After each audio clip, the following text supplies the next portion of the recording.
Okay.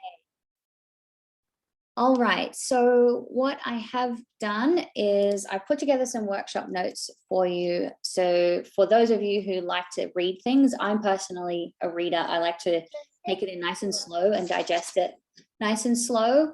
I've put together workshop notes for you that you can download via the link that I've just shared in the comments section.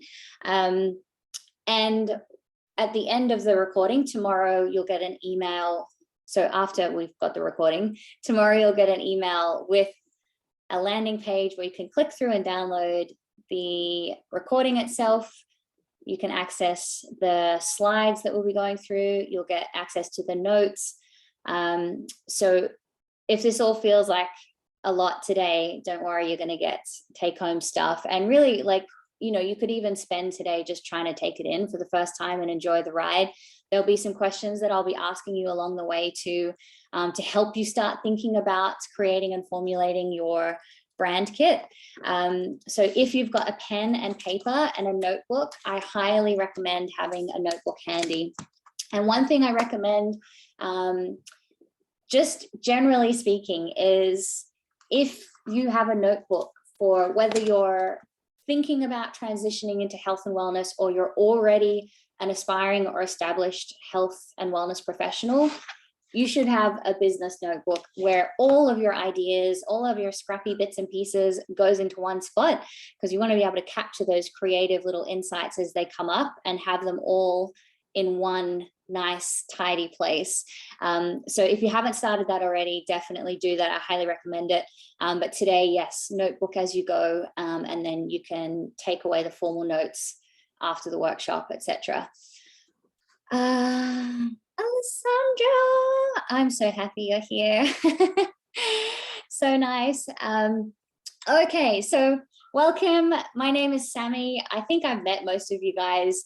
If I haven't met you before, my name is Sammy and I'm the owner of Live to Serve Academy.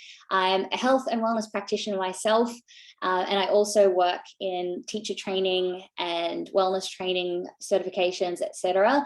But I also do love to work with the business side of things.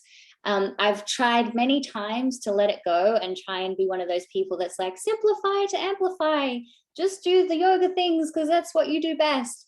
But I cannot let go of business things. So,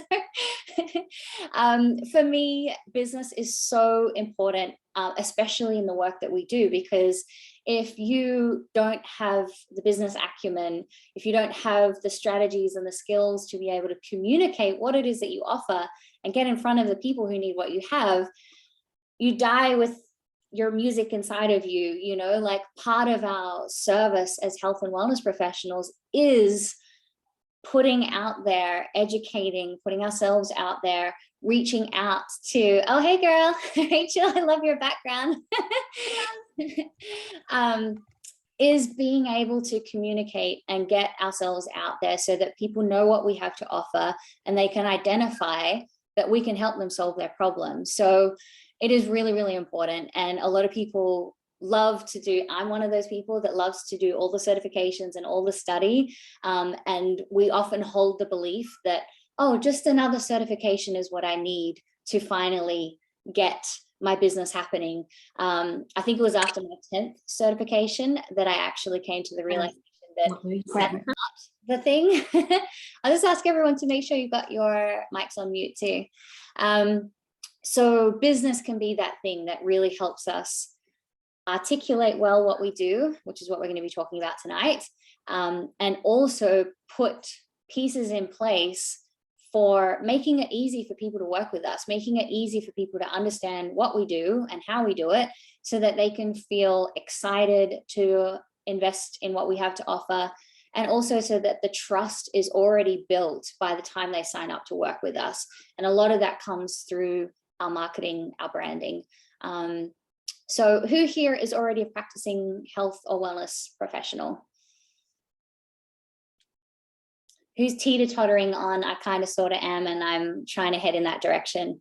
I actually feel that my specialty is, like, my little niche within the business side of things is for mainly aspiring health and wellness professionals, where you've maybe got a 9-to-5 job already, or you work in a different realm, but you've got this burning desire to help other people, to make an impact, to serve in some way. And I really love helping people get business like strategies in place for making that transition as well, rather than just going, okay, I have to go all in. You can slowly start to integrate business. You can be putting things in place while you're contemplating that, hey, in a year's time or in 3 years' time, I'd like to be working more in that realm.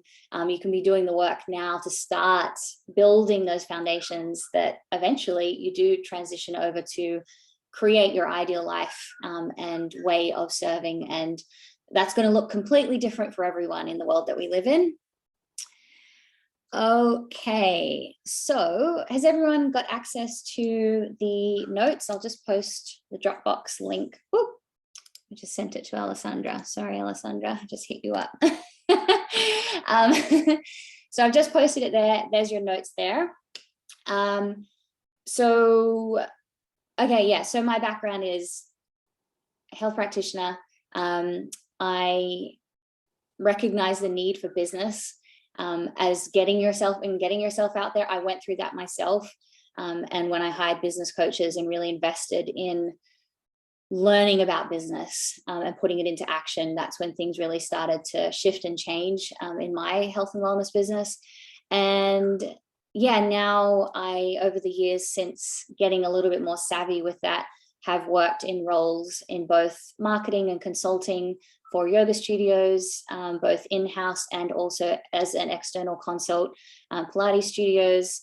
I now serve with the board of Yoga Australia as well, running the Yoga as a Business group, doing advisory stuff, as well as creating tools and resources for Australia's yoga community as well, with another group of amazing yoga teachers and therapists as well, which is incredible. I'm very grateful for that. Okay, so that's me in a nutshell. And what I want to offer you today is the relevancy and importance of understanding your brand. Who here has felt like they're on the hamster wheel of marketing, but you're running into some little issues around, what is my mission? What is my message? And you hear through marketing all the time talking about your content pillars or getting your message out there or being able to articulate yourself, but you know what you do and you know how to promote what it is that you tangibly do, perhaps. But when it comes to nuanced content pieces and knowing how to brand yourself in a way where you can create aligned partnerships and be a little bit more articulate with your message, who feels like they have a bit of a gap in that area? Yes, okay. So that's where branding can come in, where we really get back to the roots of why we're doing what we're doing, being clear on our mission and our values. So it's actually really fun. I know all of us here that are into health and wellness and all that sort of stuff, we're into personal development, and branding is actually the part of business stuff where we get to talk about ourselves a little bit, where we get to focus on doing a deep dive on ourselves. Marketing, we focus more on serving our client. It's for your niche. You're talking to and driving value to your niche. But when we go to branding, that's when we get to do a little bit of the fun stuff around, yes, we get to choose pretty colors and imagery and all of that sort of stuff. But we also get to understand, well, why did I start doing this? What was the shift that happened in my life that made me want to take steps towards building this business? What's the behind the scenes of why this whole thing seeded and then has grown, or what's the trajectory of the business? Why should people get on board with it? So that's what we're going to be talking about today. So just to put that out there up front, it's going to be fun, and it's all stuff that you have inside of you already. I'm just going to help you extract it and package it up nicely so that you can translate it into your business as well. All right, so I'm going to get started with sharing my screen. Also, housekeeping.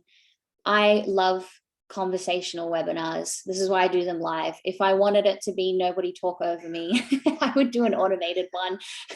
But I want to help you. There's no point logging on and sort of sitting there quietly and going, I have questions, but I don't know, please, your burning questions probably hold the answers to everybody else's like questions that they're too shy to ask about.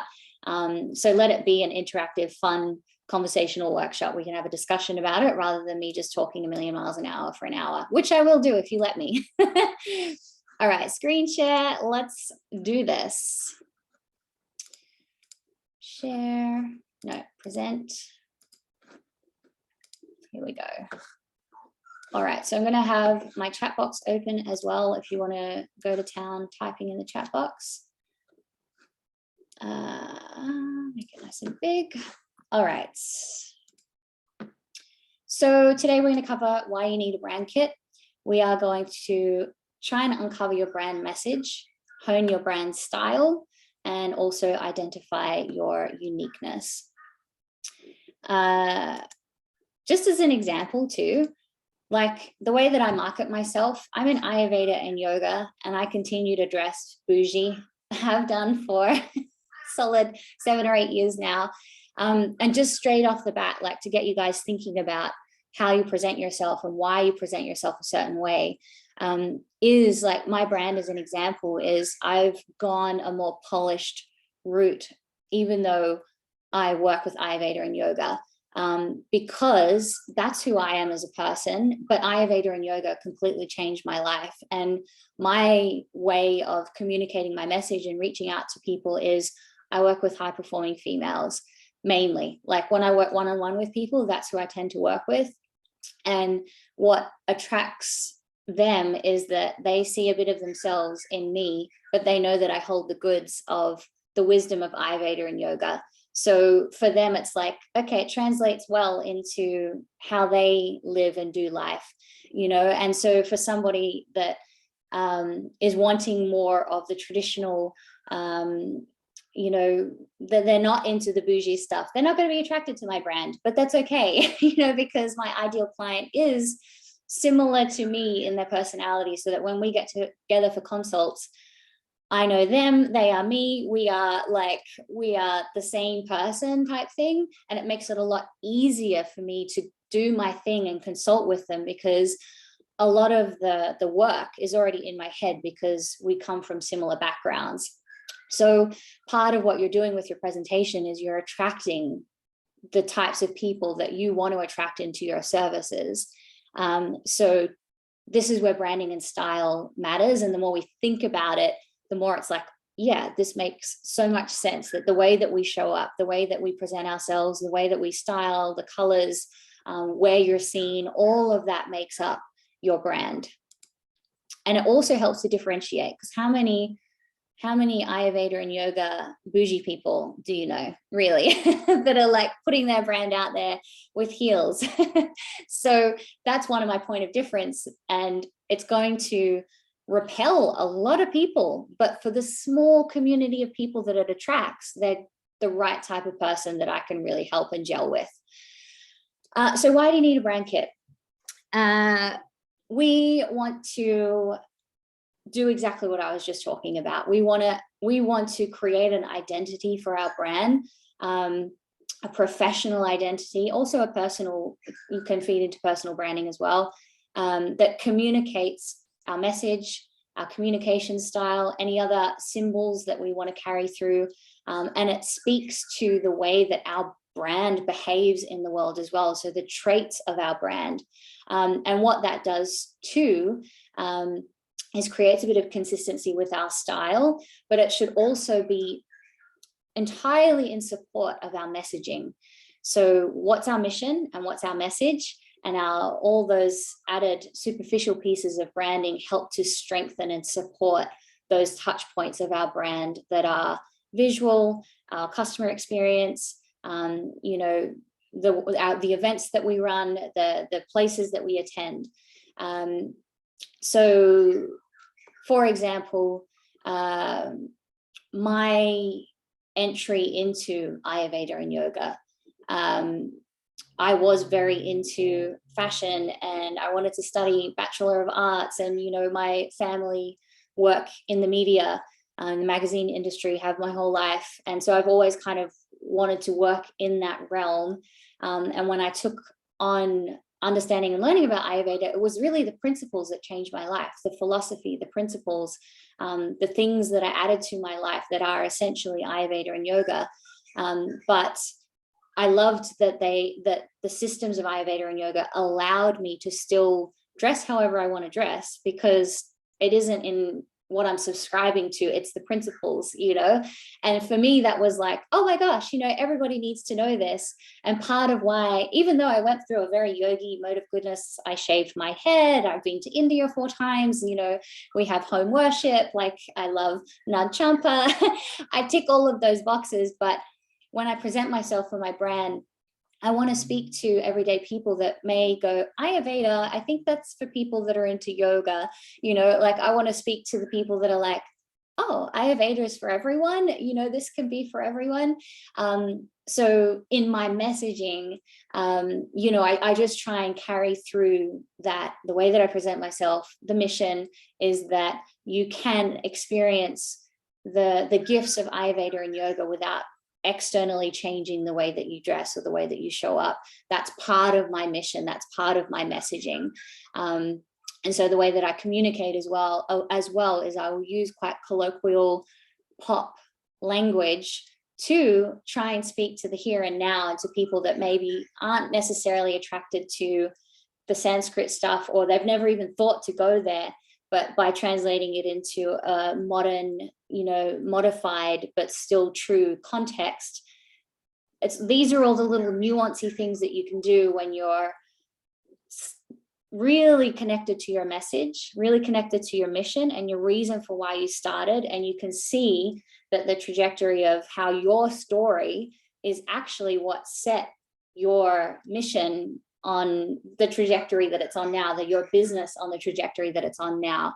And taking parts of your story will then be woven into why and how you show up the way that you do with your brand. So why do we need a branding kit? Okay, so who else has experienced, marketing now. Yeah, I want to go do some marketing. I want to post on social media. Okay, what am I going to post about? Okay, I could post literally about everything and anything. And it's like option overload, and whatever pops into my mind creatively, is that what I should post about? Cool, it's something, it's content, and something is better than nothing. Who's ever experienced that sort of feeling before, that it could be so many things, and it's overwhelming. So when you have your brand kit, you have some clear guidelines around, okay, what's my core mission? What is my vision for, what am I trying to actually do here in the course of my, action, my path of action of doing this over the years to come? Where do I hope this ends up? Or what kind of impact do I hope that this makes? What are my core values as a person and as a brand, as a business owner, as a practitioner? How can I uphold those in my marketing, in my business practices, in my messaging, in your visual representation as well? Is the way that I'm presenting myself, the colors that I'm choosing, the visual storytelling that I'm creating, is that supporting my brand mission, vision, supporting that and reinforcing that mission and message? And is it landing in a way that fits with my niche and the ideal client that I'm trying to serve? And your tone and communication as well, that's a really important thing to think about and consider. And that's part of branding, in that, do we talk like just whatever comes into our mind? That's what we talk on. And on the days that we're emotional, we're just really emotional. Do we sometimes swear? Do we sometimes, speak on out of context? Do we speak out of scope of practice as well? Or do we think about the tone that we're using? Do we speak in an authoritarian way, or do we want to speak in a more friendly, relational kind of a way? So this is where, I guess, when it comes down to what do I post, whether it's video content or imagery, words, what do I put on my website? What do I put? Which events do I create? If we had some clear guidelines and boundaries that we'd thought out and put together, that are in alignment with our mission, with our core message, with the major problem that we solve, with the niche that we're trying to serve, if we were able to create that for ourselves, then every time that you go to post, you look at your brand kit and you're like, okay, these are my 3 core colors. This is how I visually represent myself. This is what I will do. This is what I won't do. I only post photos of this quality, or I post only organic photos that I've taken with my phone in real time, as opposed to if you're a polished brand, you want everything to be professional. And choosing a tone and communication that this is the voice that I use when I'm communicating for my brand.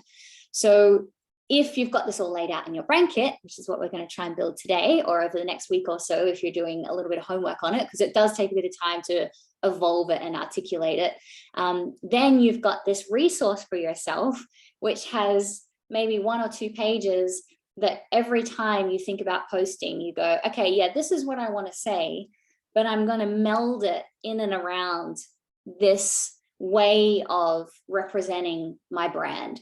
And then that way you do that every day over the course of a year, and you've all of a sudden got consistent color coordination. You've got consistent style. People start to really get and understand what you do, and they start to trust you, not because you post it every day, but because you posted with consistency in your message, in the way that you show up, the tone of communication that you use, because people then really start to believe she really is like that. She really does, or he really does speak for that or to that and in this way. And then it's easier for them to feel comfortable and confident in signing up for what you have to offer, because through all of your marketing, they're like, yes, yes, yes. Oh, yeah, yeah, yeah. So let's go on to why you need a brand kit. So part of what will happen with your brand kit is you'll start, and that's what we essentially want to do today. And then as you grow and as you evolve, and the more that you put things into practice, that is also, your brand kit will probably grow and evolve with you as well. So if you're just starting out, we're just going to get the main things in place. But the more you work with people and the more feedback you get, and the more you start to refine your way of practicing, your product suite, all of that kind of stuff, your delivery, then you'll get the feedback on, oh, this is the problem I'm actually solving. I thought I was solving this problem, but actually I'm solving this really niched, clear, identifiable problem that now I'm going to speak to that more. Okay, so this is where we're going to get into starting to do some work. So we're going to look at starting to work on your mission and your message. But to do that, we need to do a little work on what is your why. Very cliche, I know, but why are you doing what you're doing? That's what a lot of people buy into, especially with the personal brands that we tend to grow and cultivate within the wellness sphere and health sphere. If you're creating your own personal brand, people do want to know why you're doing what you're doing. What's your motivation? Is it to make all the monies and take over the world? Or is it because, hey, I went through this really hard thing, I came out the other side, I learned some things, and here are my insights, and this is why I'm so passionate about, for me, I always, like, part of my core brand messaging is I don't want people to get stuck in a box of diagnosis just because they didn't know what they didn't know, which was what my story could have been when I got told that I was infertile and probably never have kids, and that no one ever fully recovers from an eating disorder. You just learn to manage it better. But my journey showed that, hey, actually, no, you can recover. And then that's where my business seeded was, oh my gosh, how many other people are sitting in a box of diagnosis going, this is just my life, there's nothing I can do, the doctors told me so, when actually there are options. You just don't know what you don't know. And maybe your story could be different if we tried implementing these other holistic health practices. So that's my why, and why I'm so big on integrated health, and why I practice and run trainings and do workshops and educate, etc. So there's a link between what I went through and the whole, oh my gosh, moment, and that changed my life forever. And then that seeded my reason why I go to all the effort of, running Live to Serve Academy and trying to do the things that I do with my business. So you might have that same thing as well. You definitely do, underneath whatever the fog is in our mind of, I don't know, maybe do I? We all have that something. If anyone would like to share in real time, if you'd like to unmute or share in the chat box, I would so appreciate that, because it really does help to inspire each other, and to get that ball rolling really around opening up and saying it out loud, because that's half the battle. Is you can watch these kinds of free webinars over and over again and download free templates and cheat sheets, but until you start speaking it out, it's not really going to light you up and send the electricity through your body, and you're not going to get that feedback of, oh my gosh, this is it, this is real, and people get excited about it. So please go ahead and just a sentence or two in your why in the chat box, or you can share. I'm seeing who we've got on here. Nice to see everyone. Okay, everybody wants to hot seat. Asha, hey, nice to see you here. I was drawn to being more spiritually into my work, coming from film and TV industries. Oh, that's so cool. I did not know that about you.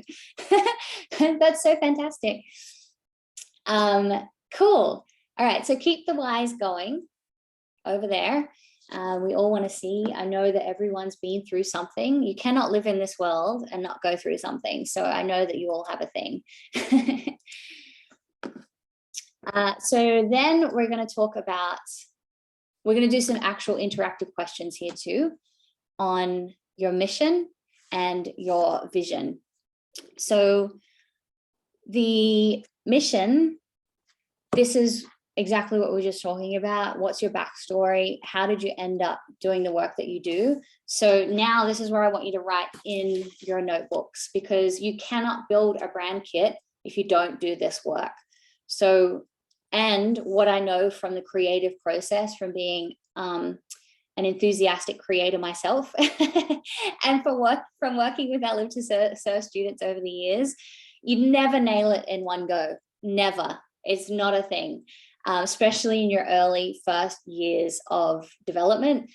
So what you need to do here and now is start doing those imperfect, messy dot points, scribbling down sentences, because that's going to start, it'll trigger the domino or the expansion of, then when once you've seeded the idea of actually articulating it in your mind, then your mind's going to go, ooh, and it will start developing it even more and more. And that's what it takes. We're talking about getting clarity on our mission and messaging as well.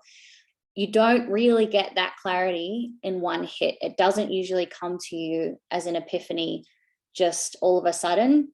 The epiphany comes, the aha moment comes, and there's actually science behind this with the creative process as well.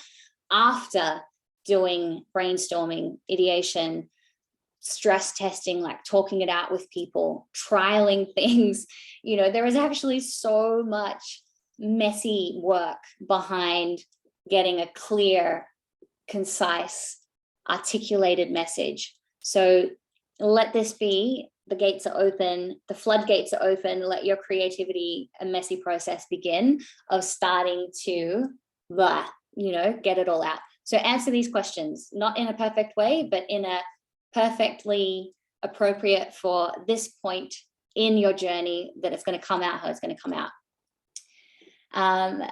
Asha says, thanks, Sammy, for this workshop. I feel like I've been evolving my mission and brand already for years. I have been privy to seeing your brand evolve over the years. And I have to say, it has become a work of art. It is so beautiful. And your posts, your messaging are incredible. So yeah, really, really well done. So what's your backstory? How did you end up doing the work that you do? Make some little dot points on that. I'm going to give you guys a couple of minutes here and I'll try to stop talking. I shall try. And then from that, thinking about what you went through, then reaching into the marketplace of people that you're going to help, or maybe that you already have people that you're helping. what are your customers' greatest pain points? And usually the hint is that they're similar from your backstory. So reaching into using my brand and my backstory as an example, I know that one of my clients' pain points is they feel like they're so busy and they've got all the things, but they feel so busy, but they're not doing enough. They lie awake at night thinking like, oh, I'm so busy all the time, but I feel like I'm not doing enough. That's one thing that I know that they struggle with, because something bigger and deeper is missing in their life. And it's usually in that more meaning, purpose, servitude, doing something to give back, make an impact realm. And also that they don't know what they don't know. So their pain points are, I keep going to the doctor because I don't feel well, but the doctor keeps telling me that I'm fine. And I'm somewhere in the middle of all that. I don't have a diagnosis, but I'm not quite well.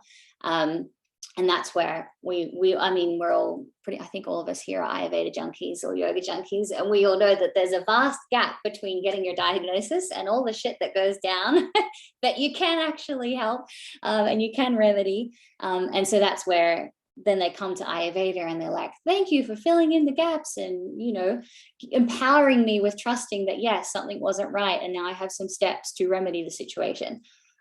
So that fits into my story in that I knew I wasn't well, and doctors kept telling me for years, you're fine, you're fine, you're fine, until everything completely fell apart and I was hospitalized. And then they told me you don't really recover. And it's like, what? So through that experience, I was able to go, how many other people are going through this?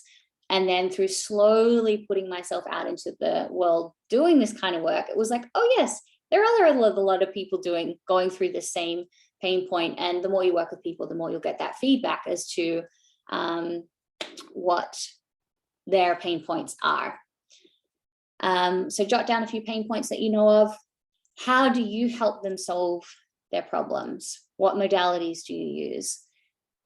Go all in on whatever comes to mind. It might be your delivery. It might be the way that you hold space for them, you nurture them. It might be like if you're a yoga teacher or an Ayurvedic practitioner, if you're a massage therapist, if you're whatever, a coach, maybe there's something inside of your modality that you know of that is a bit nuanced that you can go, this is what I do differently, or this is the particular thing I do. This is how I'm going to help them solve their problems.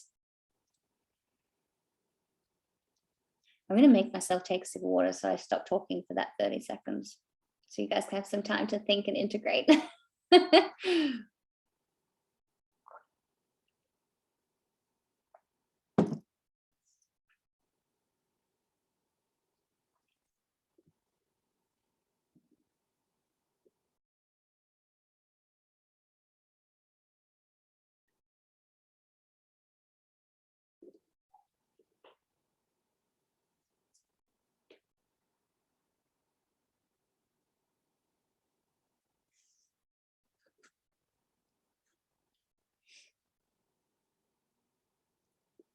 And then finally, on as far as your mission goes, there's usually some, it may not come to mind right now, but it's a really important distinction to make. What gap in the marketplace are you filling or fixing?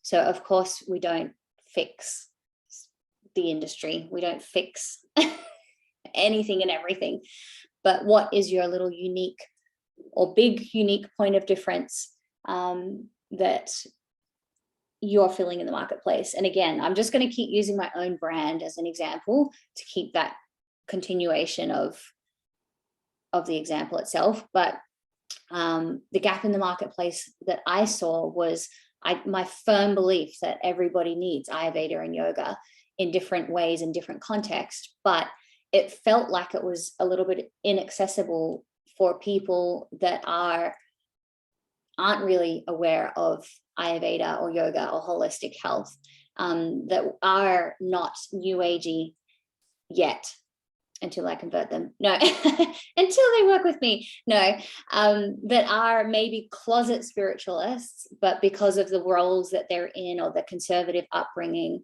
they are open to it, but a kind of like, oh, I just want to dip my toe in the water a little. So have the conversations about the wisdom, but do it in a really like, you know, conservative practitioner container that feels familiar. But then we do dig into meaning and purpose and spirituality and mantra and all that sort of juicy goodness that comes with Ayurveda and yoga.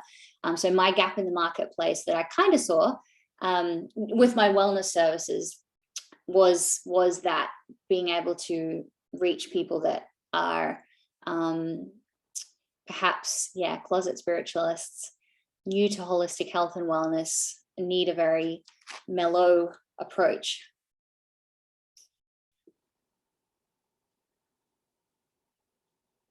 All right, let's go on. Keep the comments and shares coming in the chat box.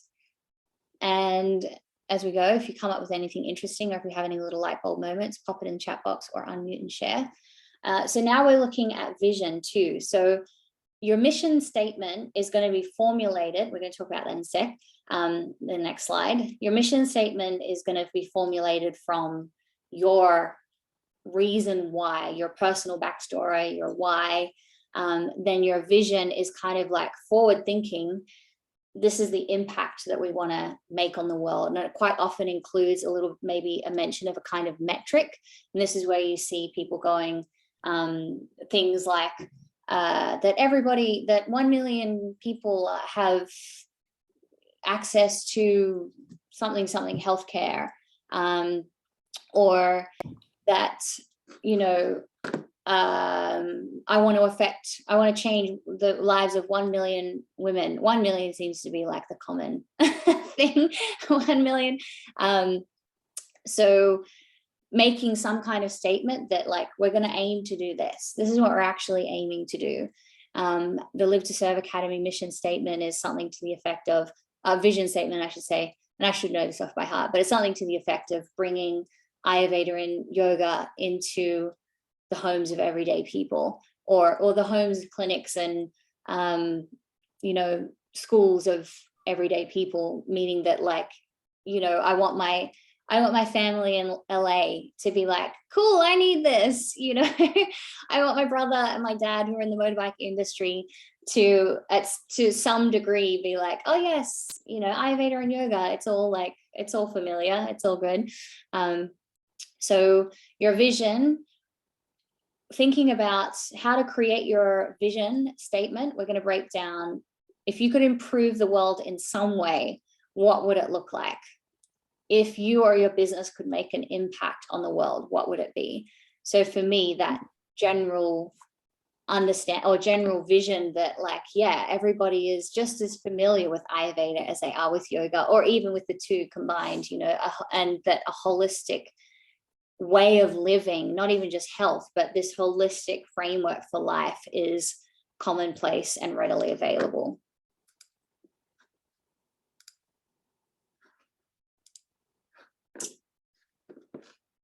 And part of what can come in through your vision statement, it may not be like a hammer in there, but it's good to do for your brand anyway. And it should be part of your brand story, is what do you stand for?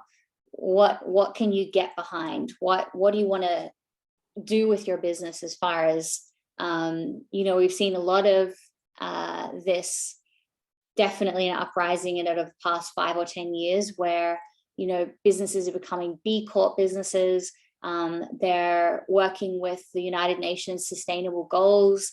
There are so many ways that we can articulate that, hey, this is what we really care about, and this is what we stand for. Our business will, I work with Jude Yang with Yoga Australia. She's part of our working group, and she runs a business that was Australia's first, maybe was more, B Corp certified yoga studio, in that everything runs, you know, in accordance with, people are paid properly, humanitarian, it's run in an eco-friendly way, and sustainable way. And also she had this awesome sustainable yoga mat company. The mats themselves are sustainable, and every mat that was sold, a light bulb was purchased for third world countries or countries that were in need of some support with bringing light to their homes.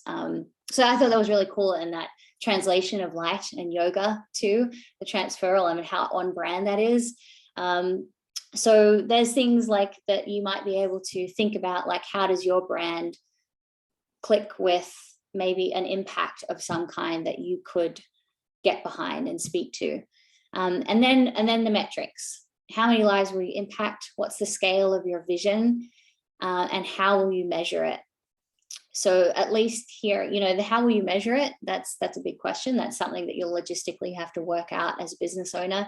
But as far as your vision statement goes and the impact that you want to make, this is why people do say at least 1 million, you know, it's like, why not reach for the stars and impact 1 million lives? Because when we make those big statements and when we make those big impact kind of decisions, we stretch ourselves to reach that bigger, higher impact than, well, okay, I want to impact 500 people. If you're going to do that, cool. Okay, well, okay, if I've got a lifetime to impact 500 people, as long as I serve 4 people a year, that'll be fine, you know? Whereas if I'm going for 1 million, it might make you start thinking, well, if I want to impact 1 million people, is this actually how my Ayurvedic wellness coaching course started? Part of it was I used to have this, I want to help 1 million women statement. And then I was selling supplements and doing wellness coaching and teaching yoga. And I was like, okay, I'm maybe reaching 500 people a year through classes and festivals and stuff like that. And then I was like, you know, it'd be so good if we had like an army of people that had this holistic framework of Ayurveda and yoga, and they could go and help people too. And I was like, oh, if I trained health and wellness practitioners with this, they're already helping people and they could go and help more people. And that made me think bigger than just what I can do on my own, you know. Like when you think big, then you start to think, how can I rally affiliates? How can I build strategic partnerships? And they're all actually part of your brand as well.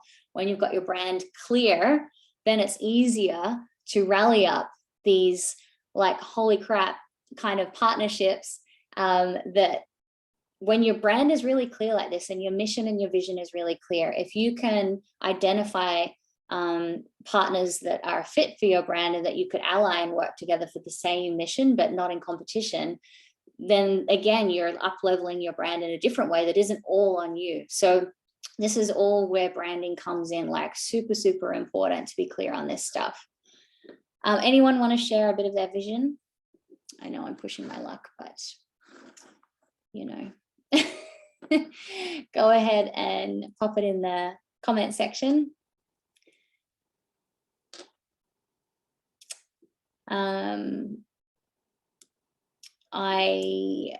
So part of an example again with Live to Serve over the past year. So last year when I started doing more of this work, less marketing, like not less marketing, but went back to my foundations, because I was marketing, selling. And then when I realized that I wanted to do these other things as well, like build partnerships and alliances and pitch to speak at conferences and things like that. And you need to be clear on this stuff because people want to know what you do and why you do it and how you do it. And they want to know if you're a fit for their brand. So you have to be clear on all of your branding. And then once I was super clear on that, it actually, I don't even know how it came to my mind that the idea that Well College would be a great partnership for Live to Serve Academy for Ayurvedic wellness coaching. I studied under Well College about 11 years ago. I did probably 4 or 5 courses through Well College, and was like a super fan student, one of those, I'll sign up for this, I'll sign up for this, I'll sign up for this, you know, and doing my coaching certification through them, nutrition and coaching certification through them was a huge part of what set my career in wellness. Actually, like it made everything click. And yeah, through our branding and tidying everything up and getting it nice and tight, I was able to pitch Well College and say, I feel like our Ayurvedic wellness coaching course would be a great fit for your brand. Would you consider working in partnership, maybe hosting it as one of your courses? And they were like, yes, oh my gosh, awesome.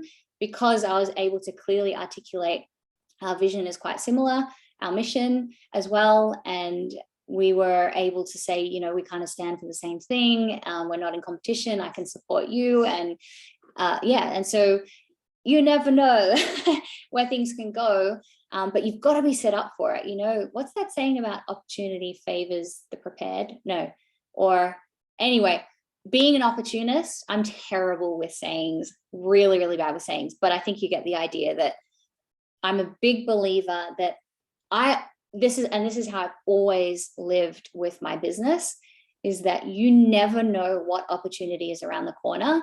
And I would die if I wasn't prepared to meet that opportunity. So I just always put my best foot forward and believe, not trust, I believe that when I'm in that state of putting my best foot forward and I'm really clear on what it is that I'm doing, when opportunities do come up, whether I create them and hustle them myself or something does come up, I'm ready to say yes and pull the trigger. And it's nowhere near as stressful because you're set up with everything nice and clear and ready to go. Yeah, Himalaya says 7 billion people doing yoga, the world would be a better, peaceful place to live. Yes, getting yoga out there. All right. So, all right, let's look at some examples now. So what you're going to do, I would say, is homework, because maybe it's going to roll off your tongue that you'll pull out your mission statement and vision statement here and now, but maybe not. And so here are some examples of some really great mission and vision statements, because what we're seeing more and more of now too is that plenty of businesses do actually meld their mission and vision statement into one, and that's perfectly okay. But then there are other companies that have a clear mission and a clear vision statement. So Outland Denim are an impact-driven clothing brand that they're actually a social enterprise, like a true social enterprise, that their business relies on fulfilling and serving the social cause that they're working with and on. It's inseparable, because, you know, there are businesses that serve a social cause in that maybe they take a percentage of what they offer or every sale or every year's turnover and donate it. But if your business didn't exist and that company didn't get your donation, the social cause would still carry on, the outreach would still carry on. But this business is a true social enterprise in that they went to, I think they're based in Vietnam, I could be wrong. They went to Vietnam traveling, saw the devastation in sex trafficking, in women not having education or jobs, living on the street. And so they came back really moved by that and wanting to do something. And so they started a company based in Vietnam, and they trained women off the street, getting them out of sex trafficking to have seamstress skills. And so the women all get paid fair trade. And yeah, the business stays in, like the reason that the business stays in action and in business is because they want to keep more and more women off the street. And so the more business that company does, the more women they can hire in and fulfill that social cause. I have also seen that the princess wore a pair of Outland denim jeans. That was a big day for their PR. That was amazing. That's married Meghan Markle. She was wearing them as she was stepping off a plane with Prince Harry one day. It was amazing. So just to give it context of what it is that they actually do. Denim for freedom, designed to uplift people and planet. No smoke, no mirrors, no greenwashing, only genuine impact woven directly into our denim. So with that background of what they actually do, how amazing is that, you know, and how powerful what they're doing and the mission. And the jeans didn't fit me well for my body type. I gave them to my daughter and they fit amazing. I bought them about years ago. It was probably about 5 years ago. And was like, don't even tell me the price. I'll take 3, you know, because you feel so connected to what they're doing and you want to be part of that. So that can be the power of your brand story, your mission, and your vision. Tesla, Mission: to create the most compelling car company of the 21st century by driving the world's transition to electric vehicles. And their vision is to accelerate the world's transition to sustainable energy. We all know Tesla. I love the use of the words transition and accelerate. They're using motor vehicle language in their statements, which just like adds to the juiciness of it. So there's an example of a blended one, and a mission and a vision statement. All right, okay. Alessandra's got something to share, which I'm so excited to read. I'm not super clear yet. That is why I'm still here after all these years of knowing you. But one thing that is close to my heart is merging the spiritual with living in the world, so similar to yours. I feel that this is what my journey has been about. First looking for meaning and feeling miserable, and then being mega spiritual, yet feeling that it's disconnected me from the world. I feel now I have more integrated both. Fantastic, and feel more whole. My journey has also been about deep healing and realizing that healing and spiritual and speciality can have so many forms, or spirituality, that might have been a typo. I have certifications in meditation, yoga, and transformative art. I see that all modalities are pathways to connect with our true selves, and nature is a big component for me, but do not need a certification for that. Yes, wonderful. Okay, that was just the perfect check-in that I needed from you, Alessandra, so thank you for sharing. Himala says, my vision is clear, become a good yoga teacher and to inspire people like you and Kino doing right now. Awesome. Okay, so now we're going to talk about some of the fun. So your mission and your vision, that will take a while to evolve, and it's something that you'll have to tick over all the time. And then it will help to support your elevator pitch that you'll eventually need to come up with as well for your brand. When people ask, what do you do? Being able to say something really punchy and intriguing but clear, that can take years to articulate, to really get to that point where you're like, that is what I do. But in the meantime, try and think about how you can, if you were at a mixer or a networking thing, or at a dinner party and people say, what do? You can clearly describe what you do in an articulate manner. So your brand persona, this is the voice and the style of your brand. It includes the way that you say things, your boundaries, what you will or won't talk about, how you will or won't show up, the places that you will or won't show up, the people that you will or won't associate with. And I think it's important to also think like that, not just what will I do, but also what won't I do? And boundaries are important like that. It's not in a judgmental or critical way. It's just, this is what we will do, and this is not a fit for us, because if we start including this stuff, it's going to dilute our brand messaging. Your brand persona is usually defined by your beliefs, your likes and dislikes, and how you portray yourself, the way you speak, dress, the way that you set things up, the locations, how you hold events. This is why I said it gets really the fun, like, this is who I am stuff that you get to articulate, that you know about yourself, that you already have inside yourself. Just making sure that you're clear on that for your brand and messaging, because that is going to help define everything for you. So what we're going to do here as a quick little exercise is make a list of adjectives that relate to who you are and what you do and how you want your brand to be perceived by your target audience.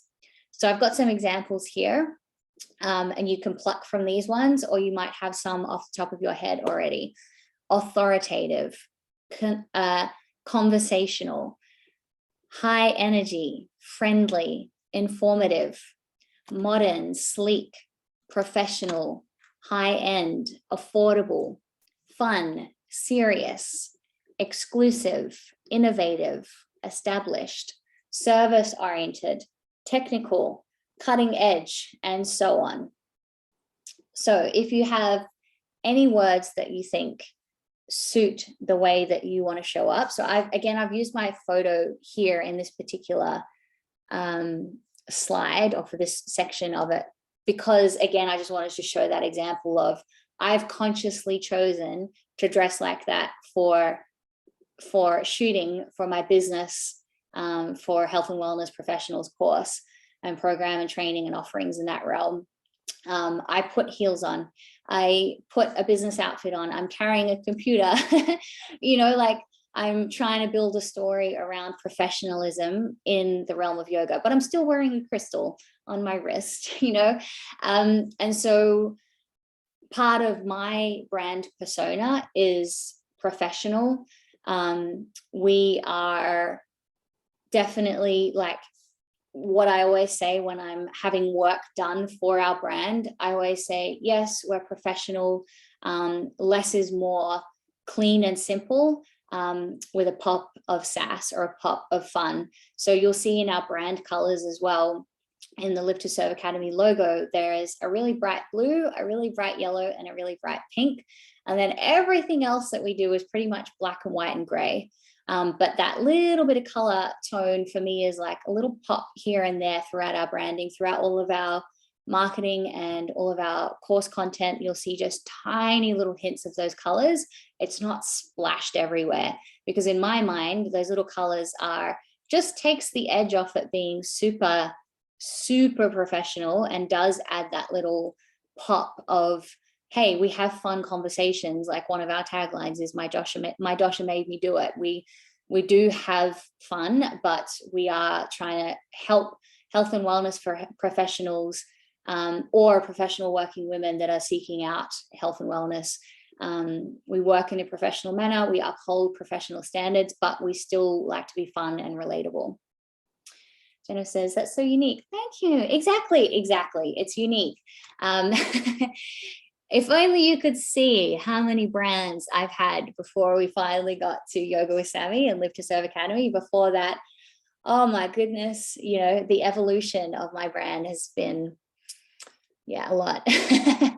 But the cool thing is to make that connection between your own personal development and your own growth as a person. And sometimes that growth is not, oh, I'm expanding, I'm evolving. It's, oh, I'm letting go of these parts of myself, or I'm growing out of the need to people please, or I'm honing in on the things that are uniquely me, that I do well. So it isn't all about, oh, personal development so that I can expand and grow. It's sometimes about just getting more and more real and aware of who you are and what you do and how you do it. So that you can start to identify, this is what's going to make our brand unique.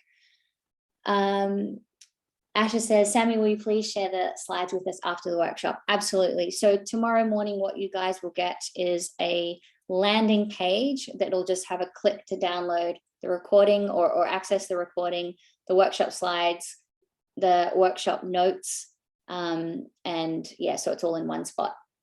Jennifer says, I've changed my brand colors a few times as certain colors seem to match different seasons in my life. Oh, that's so nice. I've gone through the same thing. I'm definitely feeling like, okay, this is it now. But this is the thing. It's confusing for people, right? It depends on how many eyeballs do you have on you, and this is the beauty of starting out, is that, okay, maybe you have 50 to 100 people on your email list. If those people are, a lot of people actually genuinely love watching the journey of your evolution.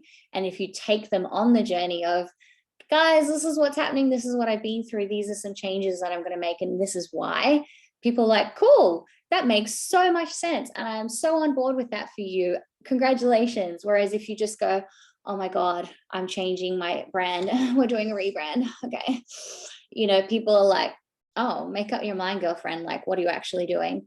But you just gotta, and this is the power of social media and the reality TV world that we live in. People love being on your journey. They love those juicy aspects of behind the scenes and why things are changing and what you're going through that elicited this change. So don't worry about making brand changes if you're going in leaps and bounds more towards a brand that is more and more you, and more uniquely expresses who you are and what you offer. Because the more you work with people as well, you'll find that too, you start to, yes, it's all about you, but then over time your brand will also include your niche. And you'll find that sweet spot eventually where it's like, okay, this is it. And then you can go on. And this is why I say I really like working, especially in this transitional point for people, or when you're at the early stages of building your business where you're not completely all in on it yet because you have got room to move. And it's a different experience to when everything's really established. And then we need to talk about scaling. Then we've got other problems that you need to solve. But when you're in the early stages of your business, you do go through a lot of change and a lot of evolving, and that's perfectly healthy and normal, and that should happen. Don't compare your brand to a fully established brand because they may have gone through something similar. I don't know if you've even noticed, actually, because like even some of the bigger brands, like really big multi-million-dollar health and fitness brands, if they have, not mentioning any names, some Gold Coast people might pick up on who I'm talking about. If they get some bad PR, if they have a bad product go out, if they have a bad app that flops, and they start getting all this bad SEO and bad kind of feedback and all that kind of thing, they will rebrand to drown out that. They'll come out with a new brand name, a new product line to drown out stuff, and then they just carry on.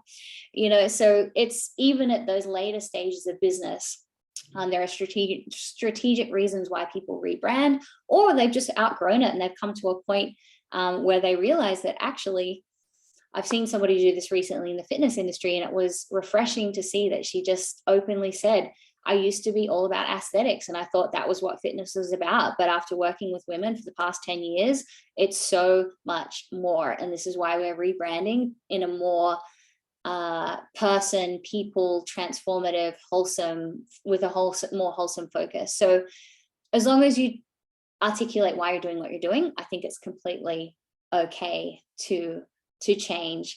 But if you're flipping, well, what confuses people, I tell you what confuses people, if you are flipping and changing very frequently, Vata style, or if your brand is inconsistent and you don't tell them why you're making changes, then people are like, what's going on? But if you're bringing them in on that, the insights that you're having as to why you're kind of going through this shift, then they're okay with it. So making some decisions around how do you want to present your brand. Then how do you want people to feel when they come in contact with your brand? That is another really important part or important differentiation, or something to articulate that. Because are you just gonna, you're gonna go, yeah, we're fun and we're authoritative and we're really serious and yeah, we're the authority. And then, okay, cool. Through that tone, you're hammering out, like in a didactic tone, this is what we do, and this is this, and this is not that, and blah, blah, blah. And it's all really intense. But then when you think about it, you're like, well, actually, I really want to nurture people and I want them to feel held. And it's like, okay, but if you're showing up hammering with an authoritarian persona, is that really translating well to how you want people to feel? So think about how you want people to feel. Do you want them to feel seen and heard? Do you want them to feel inspired? Do you want them to feel energized whenever they come into contact with your content, with your brand? Do you want them to feel like, oh, I can just be myself, and the way that she presents it is so kind of fun and relaxed, and yes, she's giving me great information, but it's all like, what we see on Instagram and TikTok now through dance videos and through entertainment. Do you want people to feel that? So having a think about that. What do you want people to feel? So jotting down some words on that. All right, now we get to my favorite part, which is the visual. I'm sure this is what everybody thinks that branding is actually all about. So this is probably this is the cherry on top stuff, but you need to do that background stuff, that the harder stuff that is going to continue to evolve. You need to make sure that that's in place. Otherwise, how do you know how to visually represent? That's all good. Thank you, Jennifer. How do you know how to visually represent your brand properly if you haven't done the background work and go, okay, well, what am I trying to communicate, and how am I trying to communicate, and who am I trying to communicate to? So if you want your whole brand to have that beautiful continuity through what you say, how you show up, how everything looks, and everything's nice and tight, you need to do that background work that we've just been through. So when you're creating your visual branding style, these are the things we need to consider. If you're deciding on a logo, have a think about what logos do you like? What are some that you don't like? Use some descriptive words to describe your logo. If you're a graphic designer, you can do it yourself, great. But if not, you're going to have to recruit a designer to do your logo. And you need to be able to articulate what your brand is all about and what you like and don't like. So it's really good to do this prep work for yourself anyway, so that when you do go to hire somebody to create your logo, you've got this stuff in place. The better you can, the clearer you can communicate, the more likely you are to get an outcome that you're after. It's when we're kind of like, sort of don't know. If you don't give clear instructions and you're not able to articulate it for the designer, you're going to be going back and forth, round and round in circles. Everyone's going to be tearing their hair out. Which colors do you feel would represent your brand and why? You could even look into color therapy, the psychology of color, if you wanted to go into that a little bit. What do you want your logo to symbolize? How do you want your brand to make people feel? List the emotions. Collect examples of fonts that you like. What do you like about these fonts? So maybe you've come across in other people's branding, or throughout Canva. If you're not using canva.com already, definitely recommend it. Maybe in Word, you've come across fonts, or even if you Google font styles in Google, you'll get pages and pages and pages and websites that show you many, many different styles of font. And then you can go ahead and start selecting fonts that you think would be right for your brand. And the cool thing is too, these days, once you've selected your fonts, then you can send it off to graphic designers whenever they're designing something for you, or you can upload them into Canva and you set your brand kit so that every time you go to create something, Canva knows to set up, you know, when you say text, it will come up in the fonts that you've chosen for your brand.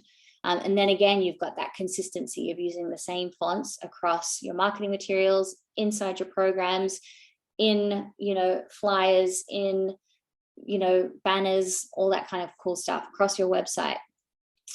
Consistency. What kind of imagery are you planning to use when representing your brand? Consider both photography and videography. What story are you telling? How are you going to show up and present yourself? Making some notes on that as well, because when the time comes, when you are going to shoot for your brand, then you refer to your brand kit. You can offer your brand kit to your photographer. You can, you know, use it as a reference point for yourself of what am I actually trying to portray here? Looking back on my brand story, my mission, my message, my why.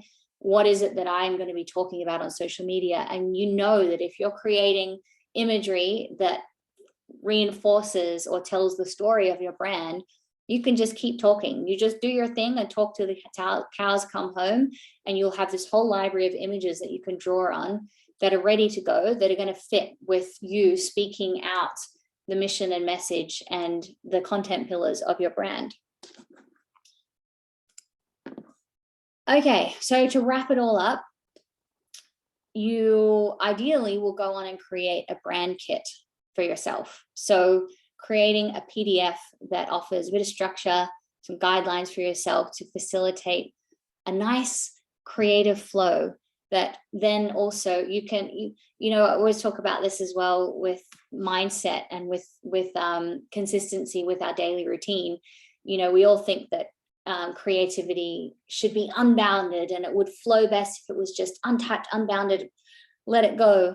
But actually, that just sends us into overwhelm and option overload, as we were talking about earlier. So through having some clear guidelines, it allows us to channel our creativity with a clear direction. And that's what we want for our brand, because then it creates a nice, consistent messaging, visual representation, and it gives you clarity on what you need to show up and share. So I loved this. I just thought I would share this because I was looking at brand images in Canva to slot in, and I came across this and I was like, this is so something I would do.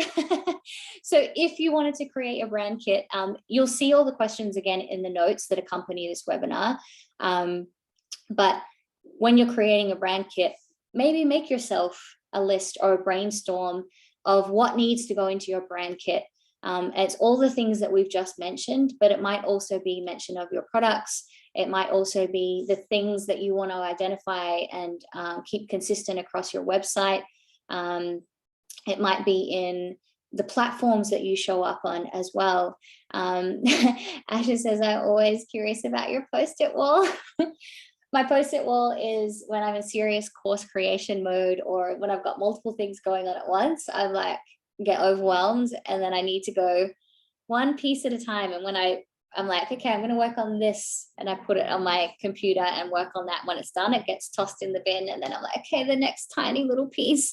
Okay, because otherwise if I leave it all in my head, or if I have lists, it's just like this is like a visual representation of what needs to be done, and then I just pluck one thing at a time based on what I have the capacity to work on. So find a way to create a brand kit, make it fun for yourself.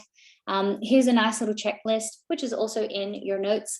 You need to write a mission statement, your vision statement, define your brand persona, outline your visual branding specifics, collate all your brand specifics into a single document. This will be your brand kit.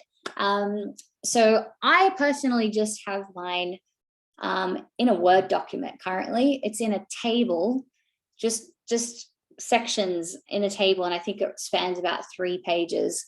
And I haven't done any fancy colors or anything like that. I'm sure I could do more with it. But for me, it's just like having everything all in one spot. And then I have something for my niche profile as well. You know, it helps you start to see and take your business a little bit more seriously. This is why I chose her holding a folder like, oh, this is my business manual. You know, we have, you know, clarity around how our modality works. And we have all these processes and tools in place for the modality of wellness that we work with. But when it comes to our business, we just go like, we just do things on the fly all the time. But actually, if you had a really nice kit put together that guides you in your business, that you keep all of your stuff together in one spot, it does make things feel a lot clearer and a little less chaotic. So outlining your visual branding specifics, collate all your brand specifics into a single document, your brand kit. Allow yourself time to continue to develop, define, and refine your branding and brand kit.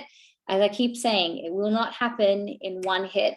It will be something that you'll continually work on over the years, and allow it to be something that you do focus on. Reach out to me if you have any questions. And on that note of evolvement and development, if you're not doing it already, make sure at least once a month, at the very least, you spend 3 hours. I'm being really realistic here because I know we're all busy. If you could spend a day, so much the better, because you'll get a proper good flow of focus and evolvement of ideas. But if you can block out 3 hours a month, every month, same time every month, where you work on your business, where you sit with your brand kit, where you develop your brand story, where you develop your mission and vision statements, where you develop your niche avatar, where you look at your whole product suite, or the trajectory of your business, maybe your business plan, the gaps, identifying any gaps in your business. You need time each month for your business, for working on your business, not just being in the hamster wheel of doing the things output. It's like, I was just talking to one of my clients about this today. We're both health practitioners, and saying it's like with your business, it's like health. If you don't stop to rest and do the whole investment stuff, you end up being forced to rest in your health, because you're like, oh, okay, I need to self-care, I need to put time in, otherwise, you know, because I'm feeling really burnt out and frazzled. And in your business, if you don't take time to do this, it'll show up in, why aren't things working? And then you stop, and then you're like, okay, and then you stop and you figure out all the things that aren't working. And that feels so much worse and more stressful than if you were to play the offense, because that's like a defense reaction to if you were to play the offense in your business. And once a month, you have time where you sit with your business and go, okay, what's working? What's not working? What could I do better? What are some other cool things I'd like to work on? How could I maybe build a speaker's kit or a brand kit or a pitch deck? Or what partnerships could I drum up? So you start giving yourself time to think and dream about your next steps, about the things that you need to cultivate in your business that aren't outward, they're inward putting in.